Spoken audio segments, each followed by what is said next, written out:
پہلے تو میں حدیث کی تشریح ذرا مکمل کر دوں، پھر مثالوں سے بات سمجھاؤں گا. حدیث میں جب بھی یہ آتا ہے نا کہ یہ 2 چیزیں ایسی ہیں یا 3 چیزیں، تو یاد رکھو حدیث میں وہ عدد مقصود نہیں ہوتا. یہاں سے بہت سے لوگ دھوکہ کھاتے ہیں.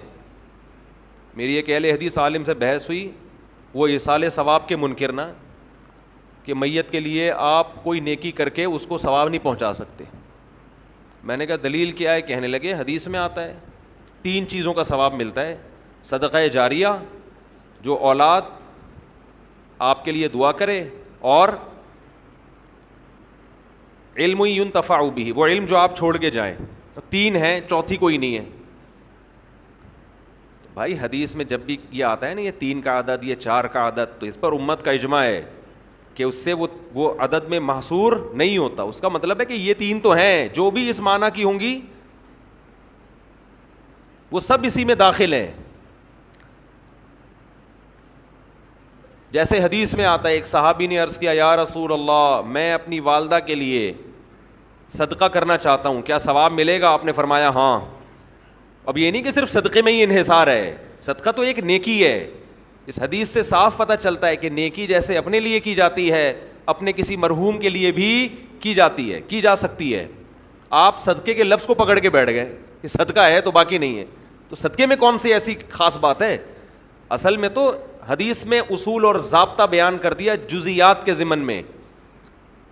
قرآن و سنت کی عادت ہے کہ جزیہ بیان کر کے لا بیان کیا جاتا ہے. جیسے قرآن کہہ رہے ماں باپ کو اف نہ کرو، تو یہ ایک جزیہ ہے، لیکن اس کے ضمن میں ایک لا بیان کر دیا کہ تکلیف نہ پہنچاؤ، کیونکہ اف کہنا بھی کیا ہے؟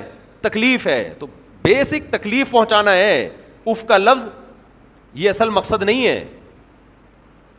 اسی وجہ سے ہماری نظر میں جو راجح قول ہے دلیل کے لحاظ سے وہ یہی ہے کہ ایصال ثواب صدقہ کر کے بھی کیا جا سکتا ہے اور کسی بھی نیکی کے ذریعے کیا جا سکتا ہے. یہاں پر پھر ایک اعتراض ہوتا ہے، یہ اعتراض کا جواب دے کے پھر آتا ہوں اصل، کیونکہ پھر لوگ شارٹ کلپ بنا کے آدھی چیز چلاتے ہیں. اعتراض یہ ہوتا ہے کہ صحابہ کرام سے ثابت کیوں نہیں ہے کہ کسی نے قرآن پڑھ کے ثواب پہنچایا ہو. سمجھتے ہیں؟ نہیں آ رہی سمجھ میں. ہمارے اہل حدیث حضرات اکثر یہ سوال کرتے ہیں کہ پھر صحابہ نے ایصال ثواب کیوں نہیں کیا؟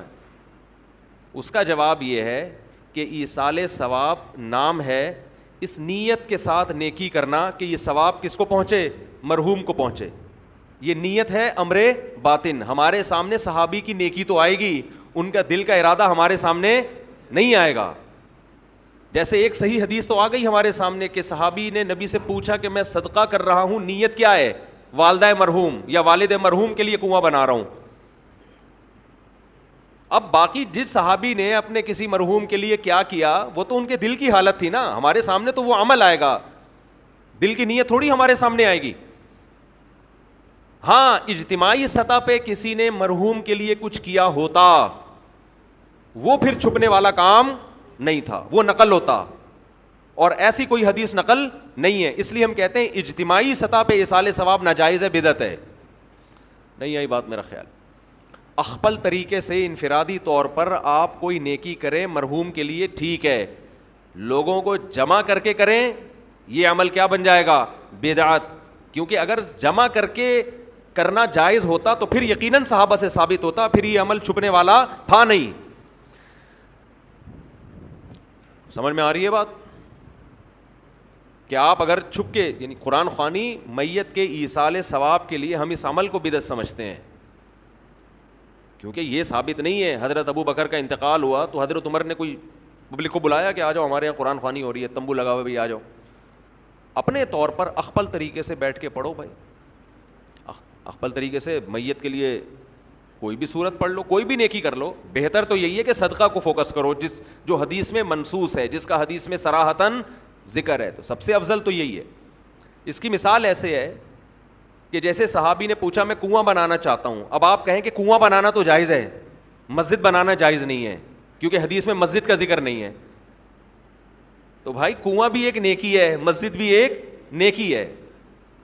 تو جیسے کنواں بنانا جائز ہے تو سڑکیں بنانا بھی جائز ہے، مسجد بنانا بھی جائز ہے، سرائخ بنانا بھی جائز ہے، سبیل بنانا بھی جائز ہے. تو ایسے صدقے کے علاوہ بھی نیکی کیا ہے؟ جائز ہے.